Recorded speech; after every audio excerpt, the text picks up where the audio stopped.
अरे ओ सब जरा रमन जी यादव का चिलम वाला गाना लगा, जरा हम भी ठुमका लगा ले। चिलम चिलम चिलम चिलम चिलम चिलम के चिलम चिलम चिलम चिलम चिलम के चिलम चिलम चिलम चिलम चिलम के चिलम। उठाइएगा दोनों हाथ और बोलना है क्या?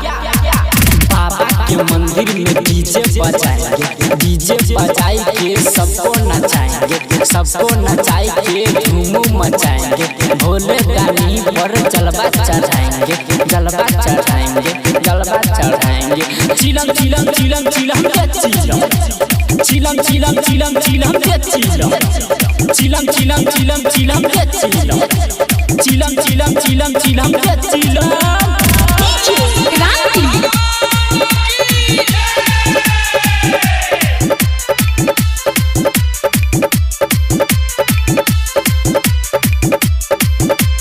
गेरुआ कलर के गमछा मंगाएंगे, गमछा मंगाई के गाजा ले आएंगे। गेरुआ कलर के गमछा मंगाएंगे, गमछा ले आई के गाजा मंगाएंगे, गाजा मंगाई के चीलम धराएंगे, चीलम धराई के सबको पियाएंगे। उठाइएगा दोनों हाथ और बोलना है क्या?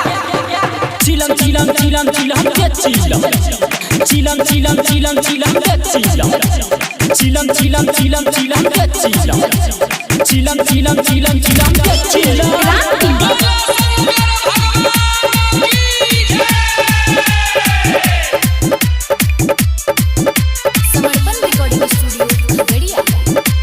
बाबा के भक्ति में मगन हो जाएंगे, मगन हो जाए के नारा लगाएंगे, नारा लगाई के सोना को बुलाएंगे।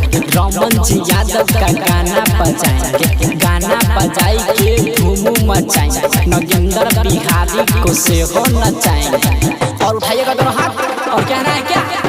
चिलम चिलम चिलम चिलम के चिलम चिलम चिलम चिलम चिलम के चिलम चिलम चिलम चिलम चिलम के चिलम चिलम चिलम चिलम चिलम के चिलम। समर्पण रिकॉर्डिंग स्टूडियो खगड़िया।